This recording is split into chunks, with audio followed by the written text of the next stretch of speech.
Hello, everybody, and welcome to the Tip of the Ice-Burgh podcast, your home for Pittsburgh Penguins news and analysis. You can find us on YouTube at Tip of the Ice-Burgh. Make sure you like, share, and subscribe, all the fun stuff, or you can find us anywhere you get your podcast from. We got a great show today as we continue to preview the 2024-25 season with one of my favorite episodes every single year. This is year 6 of the Tip of the Ice-Burgh. This is year 6 of bold predictions. We're going to close out the show with Horwat and I giving you our 3 boldest predictions for the 2024-25 Pittsburgh Penguins. But before we get into all that, a little bit of news and notes. The Penguins continue to reduce their training camp roster. We'll talk about who got sent back to juniors and also some line shifting happening at training camp. We'll talk about where the Lions stand as of right now before they change, because we all know Mike Sullivan likes to change them fast and furious as training camp continues to progress. But we'll talk about all that and more. Let's get started. And let's start things off with the news and notes section here before we get to the meat of the episode, which is bold predictions, obviously. But the Pittsburgh Penguins over the weekend sent back a handful of players to their junior teams, including Justin Cloutier, Cooper Foster, Caden Carlisle, Donovan McCoy, Emil Pieneniemi, and Charlie Schenkel. They also added Tanner Howe and Finn Harding to that list yesterday evening as they got sent back to juniors as well. Both of those players picked up in this year's draft. Horwat, what did you think about, I mean, any thoughts about any of these players as they head back? A lot of them were, I wouldn't say long shots, because I think they're even more than long shots to make the roster, but a lot of these guys going back to their junior teams as expected. Yeah, there was the expected first round of cuts, just guys going back to juniors to get their work in with their junior teams before that season picks up and starts off. And it's mostly really a bunch of names that are honestly just kind of names for the Penguins organization. There are a couple to keep an eye on down the line. You know, Emil Pieneniemi probably leads that list. Tanner Howe this past draft is another one, and Cooper Foster, an underrated prospect to keep an eye on. I would say those 3 are the main 3 of these recent cuts. To, if you wanted to pen them in as long shots next year, perhaps see how they perform during their seasons this year with their junior teams. I mean, from what I remember, I don't remember Pieneniemi's exact date, but this will be like his first full season on North American ice, I think. Mm-hmm. So he still has some growing to do. He still has some learning to do. And, you know, again, long shot, but a highly touted prospect, at least in my eyes, for this team in the future. Mm-hmm. Cooper Foster's an interesting name to keep an eye on. And then Tanner Howe also came in injured anyway. So yeah, came in with a facial injury that cost him the Prospects Challenge, which was unfortunate because I think a lot of people were very excited to see Tanner Howe during this year's Prospects Challenge. He did get in for a preseason game on Tuesday. He did, play in some of those inter-squad scrimmages in the last week, and everybody got excited about him, and rightfully so. I think he's a very good young player, and he certainly highlights this list. I think I have him at number 10 on the Penguins' top 10 prospects as of right now, but next year is going to be, I do have Tanner Howe at number 10 on the Penguins' top 10 prospects, but next year is going to be the year that you really keep an eye on him to see. Obviously, he signed his 3-year ELC. He's going to play this season with the Regina Pats of the WHL. Next year's the year that you're really looking to see, all right, does he turn pro or does he go back for another season? I forget his age, so he might have 1 year left of eligibility, but as of this year, he's going back to the Regina Pats, so you're not going to see a whole lot of him until the end of the WHL season, when he may come up and play a handful of games with the Wilkes-Barre Scranton Penguins. Yeah, that'll just all depend. But yeah, those are just 3 names to keep an eye on. Again, expected moves, expected roster cuts, and a lot of growth and a lot of development to take place this year. Again, next camp, keep an eye on those 3 names. At least maybe that's whenever their real growth starts to show, their real progression starts to show, and we'll see what the team looks like by then. But maybe they find a way to filter in and out of bigger conversations, at least in the next training camp. Yeah, Tanner Howe is only 18 years old, so age-wise, it's not an issue. But if they do want to move him up to the AHL, this will be his 4th season, technically 5th. He played a couple of games in that first year, but he's played 60-plus games in the last 3 seasons for the Regina Pats. If he gets over, I believe, 25, he'll then be eligible to play in the AHL next year. Not that they need him to, but that could be an idea and a path for Tanner Howe next year. So we'll check back in on him sporadically throughout the year. We'll check back in on a lot of these guys throughout the year, as most of them are in the CHL up in Canada. So keep an eye out for a lot of these names as they go back to their junior teams and try to capture a Memorial Cup. I mean, Braden Yeager was close last year, and that was the closest the Penguin has gotten in a long time. So we'll keep an eye on all of these guys down there in juniors. Let's move over and talk about who remains in the city of Pittsburgh and who remains at Penguins training camp. We had a very interesting shift yesterday, Horwat, as going out for the second practice, the Penguins split into 2 groups. And it was according to Matt Vensel, he called it this, an NHL-centric group on one sheet of ice, and then prospects and AHLers on the other sheet of ice. So we want to focus in on, obviously, who was in the NHL-centric group. And here are the lines from yesterday's practice. And again, as Mike Sullivan echoed after practice, these things could change, but we found it very interesting that these were the lines that they went with for the first time going into an NHL-centric group setting. First line was Drew O'Connor, Sidney Crosby, and Brian Rust, exactly what it was at the end of last season. Second line, Michael Bunting, Evgeny Malkin, and Ricard Raquel, once again, exactly as it was last season. Then there's the bottom 6, which Matt Vensel did say they all rotated, so don't take too much stock into what the lines he printed out on Twitter were. But I want to talk about these lines in particular. Third line, Anthony Beauvillier, Lars Eller, and Jesse Puljujarvi. Fourth line of Kevin Hayes, Blake Lizotte, and Noel Achari. Cody Glass and Vasily Ponomarev were also with the NHL group rotating in. What do you think about that bottom 6 of Beauvillier, Eller, Puljujarvi, and then Hayes, Lizotte, Achari? Feels like there could be a lot of movement just within that 6. Yeah. I mean, we started these conversations off over the offseason with maybe Kevin Hayes as the third line center guy, and Lars Eller bumps to the 4th. And maybe Blake Lizotte plays a wing. Now he can play center. Noel Achari, we know, can still play center if need be. Jesse Puljujarvi is, obviously, we discussed it last episode, earning his way into these conversations. Mm-hmm. And Anthony Beauvillier can fly anywhere in the lineup, it seems. All 6 of these names can find a way in, find a way out of these spots and in these positions. I would assume that this was rotating because everyone can essentially play anywhere in this bottom 6 of these 6 names, not to mention Cody Glass and Vasily Ponomarev also being in and around that conversation.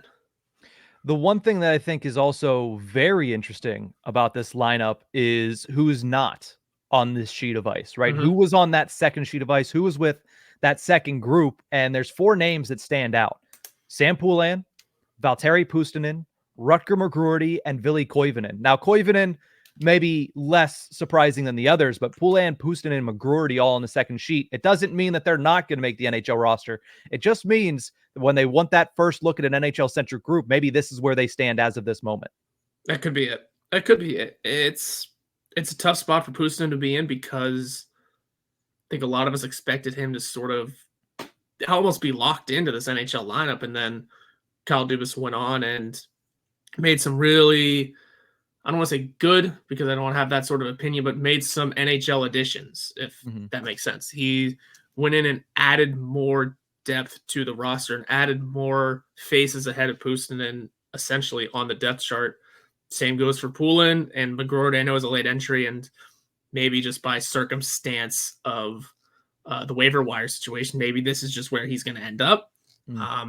But again, so much can change in just a couple of days, a couple of weeks still out before regular season starts. A lot of time for those 4 names to earn proper roles, earn their spots. And I mean, yeah, you don't expect Koivunen to specifically make the NHL roster, but again, put his name in a good light. And maybe McGroarty kind of has no choice but to start in the AHL, leaving Puustinen and Poulin to fight out for their spots, essentially. And that's kind of where I would put a lot of the focus on, of those 4 names not listed there. And of the other 2, by the way, Mac Hollowell, no one Pickering. Again, I don't think we expected Pickering to make it. People seem to like Mac Hollowell so far. So yeah, see where it goes. It's just a fascinating preseason for the Penguins. Fascinating time, especially if now that we're getting what looks like the NHL lineup. And For what it's worth, I like what it is. I like where it's going. And I like that of those 6 that we discussed can be filtered in and out pretty much anywhere.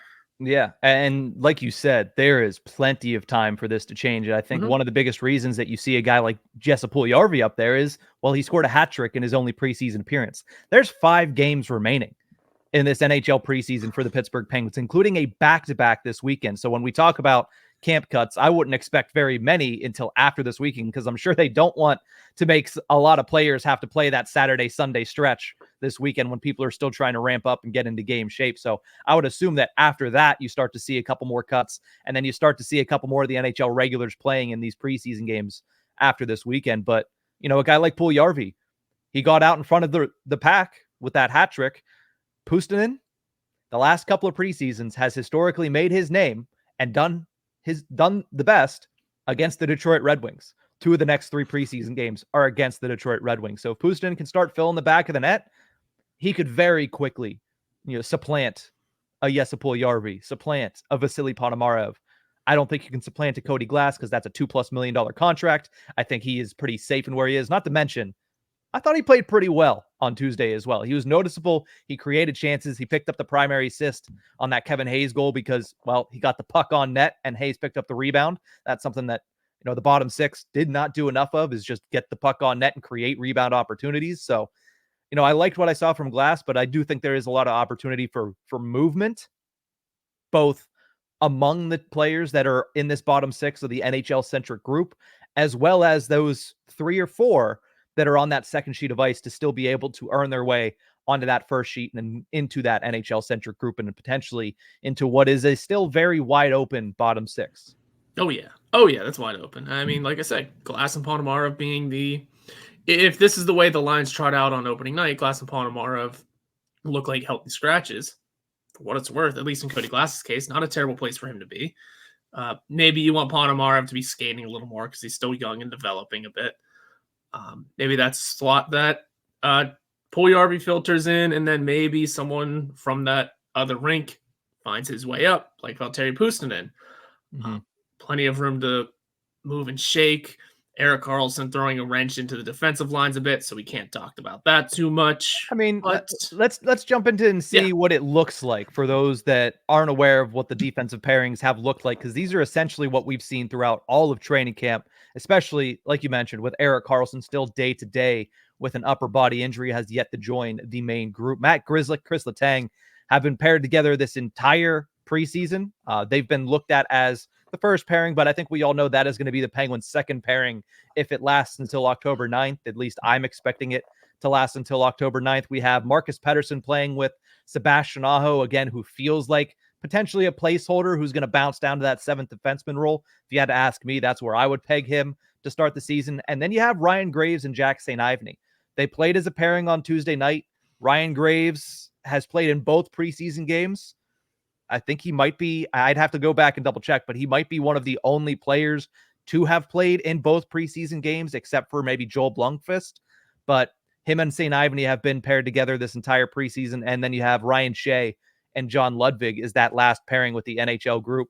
Again, no surprises here. I would imagine that Shea and Ludwig end up being the 2 guys that potentially get put on waivers. I would imagine it's the top 6 with Aho being replaced by Karlsson and then Aho becoming that 7th defenseman healthy scratch. I like that idea. I like that option.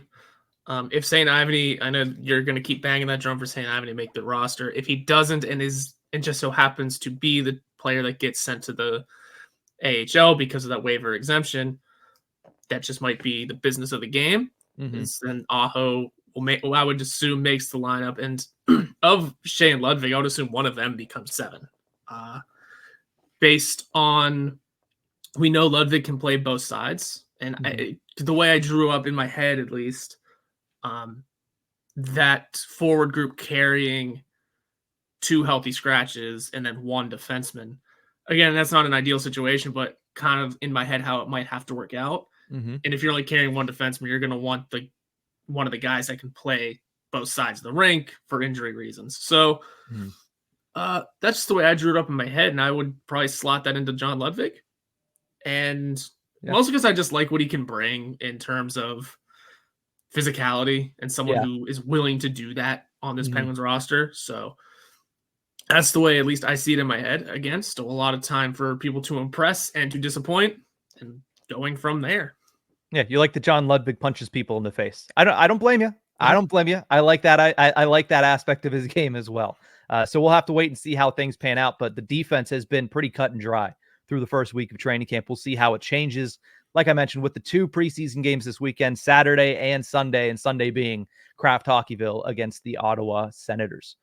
Let's finish off this episode with our bold predictions. Horwat, I always say this is one of my favorite episodes of the year. This and then just our regular predictions episode where we go, over or under Crosby points, how many wins, all that stuff. That is still to come. Today, though, bold predictions. Let's see how bold we can get. We each have 3. I have a 4th one that I've said the last couple of years. I didn't want to include it in the main one, so I'll throw that as a bonus one at the end. But Horwat, I'll let you take the honors. What is your first bold prediction for the 2024-25 Pittsburgh Penguins? I don't know how overly bold it is because he's not too far removed from one. But I'm going to throw out there if Evgeny Malkin can get back to a point per game pace. I get he's older and slowing, but he had a couple of healthy seasons in a row. We're looking forward to hopefully what is a 3rd completely healthy season. And the way this team is just structured to be hungrier than ever. We assumed they were last year, and moving into this season, it should be a lot of the same hunger, but with an added element of this might be it. We're down to the final 2 years of Evgeny Malkin's contract. Maybe the last 2 years of Chris Letang in town. We know we'll have Crosby around, but that's, again, I think that was never in question. Side eyes. That being said, I think Evgeny Malkin can get back to that pace. Let's say the power play picks up a little more. He would be a big part of that. I think much in the way that Crosby can easily get back to 100 points if certain things go the right way. Evgeny Malkin could easily get back to a point per game. Not far over, but I'd say if he can hit that 82-point mark even exactly, that'd be a great season from a 38-year-old Evgeny Malkin. Yeah, you couldn't ask for much more than 82 plus points from Evgeny Malkin at this stage of his career. The one thing I will look at is when you consider what Evgeny Malkin was able to do late last season, in the last 13 games, when the Penguins were 8-1-3, that stretch that they had, Evgeny Malkin had 14 points. 8 of them were goals. So he has shown that over small stretches, he can play it over a point per game. The one thing I think the Penguins are looking for this year is a little bit more consistency, because he did have some dips in his performance last year. He did have a couple of weeks at a time and stretches where you could tell the legs weren't there. And when the legs weren't there, it seemed like he wasn't there. He wasn't really dangerous at certain points last year, especially on the power play. So you're hoping that what you saw at the end of the year, and again, we've put it on Michael Bunting as one of the main catalysts of Evgeny Malkin last year. We saw Michael Bunting reunited with Evgeny Malkin yesterday in those lines for the first time this training camp. If that takes shape and takes hold again, 100%, I could see that as a possibility. Now, 82 points, there's a reason we call them bold predictions. These are not, measured takes by any means. So we're not saying this will happen. We're just saying this is something that we could see happening, even though it's a little bit further than being realistic. But 82 points. When is the last time Evgeny Malkin had over 82 points in a season? Do you know off the top of your head? Well, yeah, he had 83 in 22-23.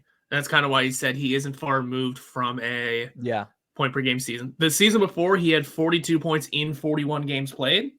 So that's, again, point per game pace, but injury. Then 28 and 33, 74 and 55, 72 and 68, then 98 and 98 and 78 and 17-18.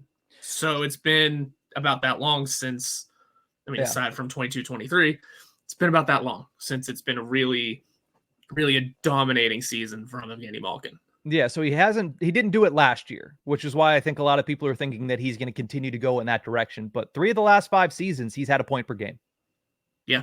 So that is certainly within the realm of possibility for Evgeny Malkin, and I want to see it. So I like it. That is your first bold prediction. My first bold prediction, I'm going to go with Rutger McGroarty. Now, this is a multifaceted bold prediction because obviously everybody's eyes are on will McGroarty start in the NHL? Will he start in the AHL? And that plays into my prediction here. Here's my thought process on how this year is going to go for the 20-year-old forward out of Michigan. He will begin the season in the AHL because he's waivers exempt. He will be called up by November 1st, which I know a lot of people are saying, oh, that's only half a month. That is 12 games into the season. Yeah, that is quite not a a few. small amount of games into the season. The Penguins are going to be very busy in October, which is going to give them the opportunity to see what they have in some of these players. What do they think about Puljujarvi at the start of the season? What do they think about Puustinen at the start of the season? Do they decide to eventually move on from one of their 85,000 centers to create some roster spaces at the NHL level? But by November 1st, I think Rutger McGroarty gets the call, and I don't think he looks back. And I think he still ends up scoring 20-plus goals this season, despite missing the first dozen games of the year and playing at the AHL level. So to wrap it all into a nice, neat bow, Rutger McGroarty will score 20 goals despite beginning the year in the American Hockey League. So I also had a Rutger McGroarty bold prediction. Mhm. I'll add to it because I like where you're going with it. What I had was essentially he would start in the AHL as well, but then still, and this is the exact line I wrote down, play most of the season with Sidney Crosby. Now, With Sidney Crosby. With Sidney Crosby. That's kind of where I took my bold prediction. That's tough to sort of analyze what most of the season is, and that sort of situation. But whenever you start talking about his stats, I want to throw in something even more bold because it's going to be a heck of a year for rookies in the NHL. Could Rutger McGroarty become a finalist for the Calder? There, I said it. Yeah. He absolutely could. If he plays most of the season with Sidney Crosby, and even if he misses some of that time to start, there's absolutely a chance that Sid helps a lot in terms of getting to 20-plus goals, getting to 20-plus assists, maybe 30-plus assists. We'll see what the numbers look like down the line. It's going to be a tough year for rookies, for sure. I mean, looking at Matvei Michkov already leading the betting odds, I think, out of Philly. Lane Hudson in Montreal's got a big push from his teammates. Macklin Celebrini, obviously, and Will Smith, both in San Jose. If Rutger McGroarty can stand out and be a part of the reason why the Penguins find their way back into the playoffs, also in terms of Sidney Crosby pushing for an MVP, if he can help push them into the playoffs, Rutger McGroarty doing the same could be a good reason to get him in that conversation as well. So, well, we just put a lot of weight on McGroarty's shoulders, but I think it was already there. Yeah, there's a belief that it can happen. It's depending on where you look, he already has betting odds for being in the Calder race anyway. So it's not like it's all that out of the question, but it's something to watch for sure. Yeah, I think 2 of the 3 finalist spots are essentially already solidified, and that's Matvei Michkov and Macklin Celebrini, and that third one is going to be a dogfight. You mentioned Will Smith, you mentioned Lane Hudson. There's also always other names that jump up. Last year it was Brock Faber out of Minnesota that came on and lit the world on fire and became a finalist for the Calder Award. So I'm not putting it out of the question. I like what I've seen from Rutger McGroarty. I think he starts in the AHL because I think that's where they want him to start. I don't think that he's struggling or anything like that. There have been people that have been talking about, oh, he just hasn't come as expected. I think he has done everything that you've expected a 20-year-old to do in his first real opportunity to make an NHL roster because he didn't have that last year. I think everybody knew that he was going back to Michigan last year. So this is his first chance to try to crack a roster. I think he's doing a good job. I just think the situation around it is the Penguins want to see what they have in some of these players and potentially want to see what he can do and build him up from professional hockey at the AHL level before they put him into professional hockey at the NHL level. So, we're both looking at Rutger McGroarty for our bold predictions. Mine is 20-plus goals despite starting the first dozen games in the NHL, at least the first dozen at the NHL level. He will start in the American Hockey League. You have him up in the Calder race and starting or playing the majority of the season with Sidney Crosby. So high expectations for the 20-year-old. And again, they're justified. This guy is a top 30 prospect in the National Hockey League. He's ready to go. He has the body to withstand the NHL game. Now, whether or not he can withstand the length of an NHL season, that remains to be seen. But if there ever was a season to jump into the NHL, this is it, because you have both the All-Star break and the Four Nations face-off this year. So you have plenty of time. Or no, Did they cancel the all? I always Yeah, forget. it's just Four Nations this year, and then it's next Olympics year. and All-Star game next year. Horrible decision making by the NHL No on their kidding. part on that one. But this year, Four Nations face off. Let's just say, even though Mike Sullivan's the head coach, Rutger McGroarty's not making Team USA this season, so he'll have that time off. Yeah, for sure. Let me give you, since that was your second bold prediction, I'll Yeah. give you my second bold prediction. I'm going with a guy that wasn't on the ice and hasn't been on the ice with the group over the past week, and that's Erik Karlsson. There's been a lot of discussion about, what is he going to look like? He needs to be better. He needs to produce more. I think he does just that in year 2 with the Pittsburgh Penguins. My bold prediction, Erik Karlsson will score over 70 points in the 2024-25 season. Last year, he finished the season with 56 points, so it's a 14-point bump in 82 games. So again, you're not getting any wiggle room there, but he did have his lowest goals per game since the 2019-20 season. I think that rebounds, and that's a big part as to why he gets going. I think he's going to be more comfortable. I think he's going to be a little bit more selfish, which is what we're asking from him. We want him to take charge. We want him to take command of the offense, especially on the power play a little bit more, and I think it's going to elevate his counting stats. So year 2 in Pittsburgh, year 2 with Marcus Pettersson, I think it would be 5 with David Quinn as he comes over from the San Jose Sharks. I believe he played 4 years in San Jose, if I'm not mistaken. I think all of that combines for a great year offensively for Erik Karlsson. Defensively, listen, we know the story. If you don't know the story by now, go back and listen to old episodes of the Tip of the Iceberg. It is a wild ride. Sometimes better than expected, although that expectation is low. Sometimes exactly as expected. Hence the Detroit Red Wings game late last season where he is the reason for 2 goals that tied it, and then he went out and won it in overtime. That is the roller coaster you ride with a 3-time Norris Trophy winner. But I see him scoring 70+ this year. I could see that. To help you out with the David Quinn thing, David Quinn only coached in San Jose for 2 seasons, and one of them, Karlsson wasn't there. So this will be year 2 also with David Quinn, hilariously. That being said, I still do like what you're going with, because that one season with David Quinn was a 100-point season. So it's something to be said there, something to be noted, something to be kept an eye on. It's part of the discussions it's part of the many discussions that were had whenever the Penguins hired David Quinn. It was, he's Mike Sullivan's buddy, but also let's not ignore what he did with Erik Karlsson in their 1 year together on a very bad team, but someone had to score the points. Someone had to lead that team behind the bench. And it was those 2. So I like where you're going with it, especially because Erik Karlsson needs that bounce back season, needs to sort of find the right footing that made him worth everything the Penguins gave up. Now, everything the Penguins gave up was really good for them, but for the most part, yeah. But it's a high price tag that they're still paying, and they need to see it work out. And not that it didn't last year, it just needs to be at a different level. Yeah, whenever you're the only player on the Penguins that makes more money than Sidney Crosby, you need to show that you're worth it. Evgeny Malkin did it for a lot of years when he was making 9.5. Yeah. Erik Karlsson, right or wrong, that's what lays on his shoulders. I know he didn't sign the contract when he was a member of the Penguins, but you're making $10 million against the salary cap. Sid's making 8.7. You're never going to mean as much or be able to provide as much as Sid. We understand that, but they need him to provide everything that there's expectations for Erik Karlsson to provide, and I think that's a 70-point season. I like that. I do like that. It's not too much more than what he had last year, but it is definitely an increase in a much needed improvement from last year. All right, Horwat, let's round this out with our third bold predictions. I'll let you go first on this one, then I'll give you my third and the bonus one as well, of course. I hope your bonus one isn't what I'm about to say, because what did we just discuss here? We said the idea of Crosby getting 100 points, Rutger McGroarty battling for the Calder Trophy, Evgeny Malkin being a point per game, and Erik Karlsson putting up 70 points. You can't have those 4 things happen and the Penguins not be a playoff team.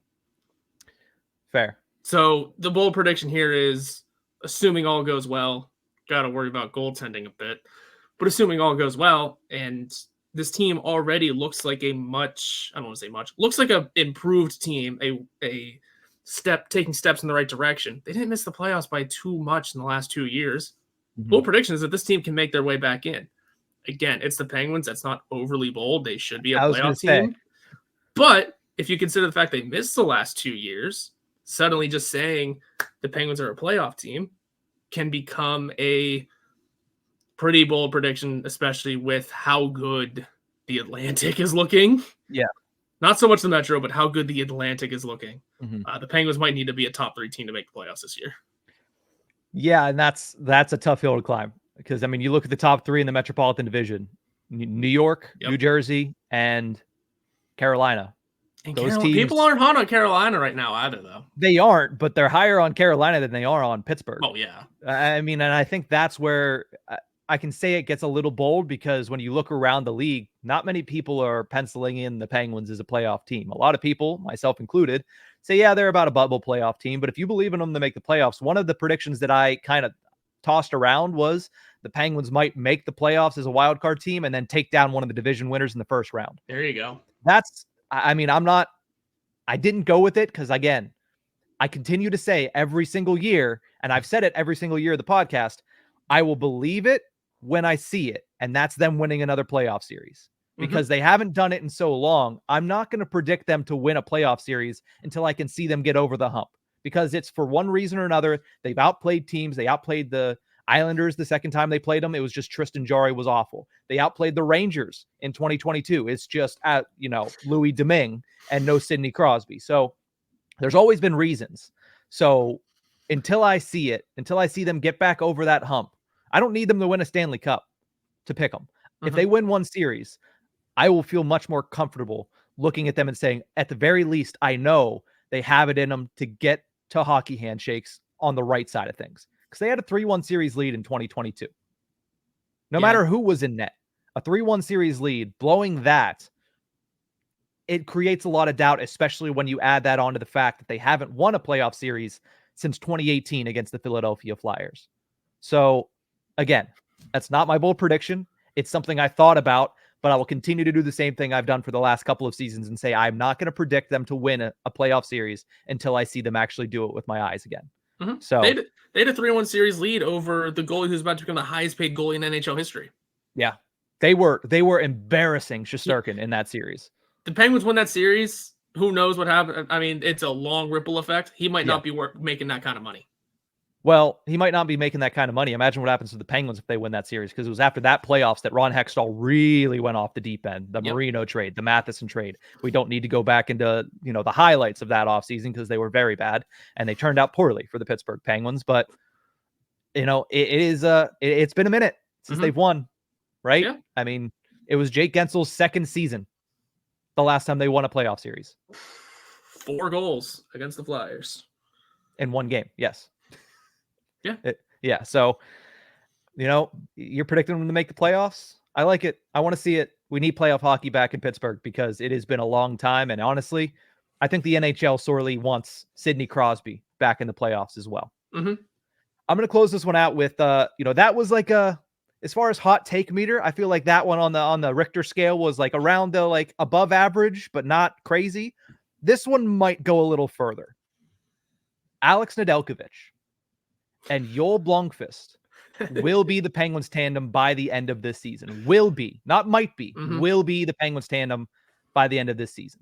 Now, the Penguins reportedly made Tristan Jarry available for trade this summer. That is according to Rob Rossi of The Athletic.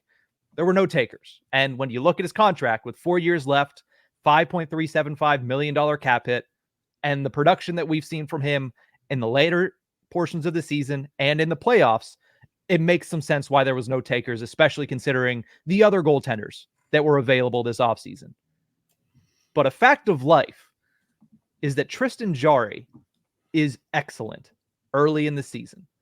And if there's any goaltender that I think could go on a hot run and all of a sudden a needy team, whether that be a surprise contender, maybe a Utah, maybe a Chicago, maybe a Montreal, if any of these teams shock the world and by December 25th, Christmas Day, they are in a contending position, but they just need better goaltending. I could see one of these teams pulling a trigger on Tristan Jarry. And now I say it's a fact of life that Tristan Jarry is really good early in the season. From October to December, throughout his career, he has played 104 games. He has a 59, 30, and 13 record, a 2.24 goals against average, and a 923 save percentage. That is telling me that maybe he starts this season off in the same way. Mm-hmm. Now, the question becomes, if the Penguins see him do that, are they going to fall for the fool's gold again and say, you know what? This year's different. This year, when the calendar flips to 2025, he's going to maintain that, when historically he hasn't. Now, those are the two poison pills in this, because the Penguins have fallen for that in the past. They might fall for it again, and the rest of the league has watched it happen, so they might not fall for that again. But I think if his market rises by his performance through October through December, and those other teams, whether it be injuries, I mean, Vancouver's goaltending situation is interesting. Yeah. And you talk about a British Columbia native in Tristan Jarry potentially being made available. I think my bold prediction is going to be Alex Nedeljkovic, Joel Blomqvist. That's your pairing by the end of this season. And I don't hate that. I'm trying to look and see what teams are in need of that kind of goalie and could be in a good position, and just that looking for teams that match what you were describing.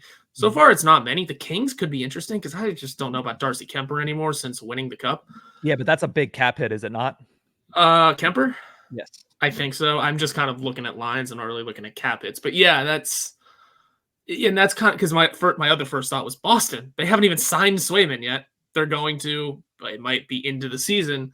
But then what happens when they do sign him and they have Swayman at whatever number he has, Korpisalo as their backup, and then Jarry entering the fold? Yeah, they're not doing that's not happening. But also Darcy Kemper, 3 years at 5.25 remaining. So I would cross them off the list too, unless of course an injury happens, which are, knock on wood, hoping that doesn't happen to anybody this year. Yeah. Especially the Kings, knowing what we saw from Drew Doughty last night, which was very scary. So wishing the best to him. We're not hoping for injury, but I'm saying they do happen. But and I think that is one of the ways that the door could be opened for Tristan Jarry to be on his way out of Pittsburgh, not to mention the fact that the surprise contender is a more likely option. I mean, you look at Utah, they completely rebuilt that defense. You look at Chicago, they added a little bit more scoring punch. I'm not saying it's likely, but if these guys have a hot start to the season and they say, you know what, we need a good goaltender, and maybe it's different when Tristan Jarry's not in Pittsburgh. Maybe it's different if he comes here and he can stay healthy and he can maintain that high level of play, because he does have it in him. He just doesn't have it in him to do it when the lights turn the brightest, and maybe teams are willing to take a risk on that. Again, I don't know, but that's why it's a bold prediction. That's why I'm not saying, I think this is likely. I'm just saying, bold prediction wise, that's where I'm going with this. Jeez, even Chicago's got a not good goaltending, but they've got their duo set. It's at that point of the offseason too, where everyone's got their duo set, and everybody's got a plan to get punched in the face. Yeah, and it's just every team I click, it looks like a deep goalie pool this year. Like just everyone's got, like, Calgary still has 3 options that might be a starter, and they're all inexperienced, so maybe there's an option there if things go awry. But also, if you're thinking of a trade for Jarry, you do have to figure, well, who's going where? Like, is a goalie coming back? Is a goalie getting cut? How is that gonna work all of a sudden? Because again, everyone seems to have 2 NHL goalies. Utah is an interesting one now that you say it. Because Connor Ingram and Karel Vejmelka has been on the trade block forever and a day. Yeah. So that could be an interesting one too. But if your situation lines up, absolutely, I could see that same thing. So those are our main bold predictions. I'll toss out this bonus one because I've said it the last 2 seasons. It hasn't happened, but I feel like it's breaking through here, especially after last year. Bonus bold prediction to close out the show. Brian Rust will score 30-plus goals this season. I've said it the last 2 years. 2 years ago, it didn't look good. He only had 20 goals in 81 games or 80 games or something like that. But last year, 28 goals last season, 37 goal pace. Can you please stay healthy at least long enough to keep yourself on that pace and to get over the 30 goal mark? I know Brian Rust wants it. I know at the back of his mind, he's playing the Crosby card. It's all about team success. It's all about this. It's all about that. The guy is a 30-goal scorer. He just doesn't get to call himself a 30-goal scorer because it doesn't happen on the score sheet. It's going to happen. Last year, he was absolutely phenomenal. Through the first quarter of the season, he was on a 40-goal pace. He finished on a 37-goal pace. He just happened to miss too many games, and he fell 2 goals short of it. 2021-22 was the other season I was looking at. 24 goals, but he was on a 33-goal pace. He just missed games.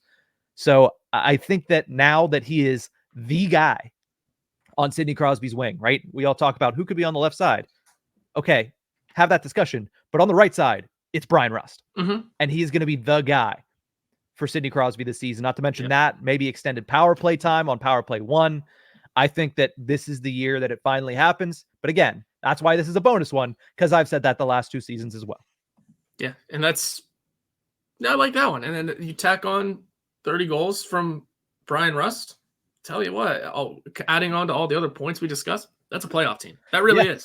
That is, I mean, if all of these things happen, 1, I'm going to play the lottery. And 2, the Penguins are probably in the playoffs, might be knocking on that top 3 seeds in the Metropolitan Division. Which they might need. Which they just might need. Yeah, I mean, we'll do our league-wide predictions next week. There's not many slouches in the Atlantic. Yeah, the Atlantic is, again, things change. Ottawa looked good last year, and they weren't. You know, I don't know how much that changes because Claude Giroux got his car stolen. Like, does that galvanize the unit or does that deteriorate the entire situation? Who knows? It's something to monitor. But those are the bold predictions for the 2024-25 Pittsburgh Penguins. Let us know in the comments section, what are your bold predictions? Were ours bold enough, or do you think that these are predictions that you don't think are that bold because you think could probably happen? Let us know in the comments section. And of course, best bold predictions that you throw into the comments, we'll read out on Tuesday's episode of Tip of the Iceberg. But that's going to do it for this one. Thank you guys so much for tuning into this episode of the Tip of the Iceberg. Make sure that you find us on YouTube at Tip of the Iceberg. Like, share, subscribe, or you can catch us anywhere you get your podcast from. Have a great weekend, Pens fans. We'll see you next time.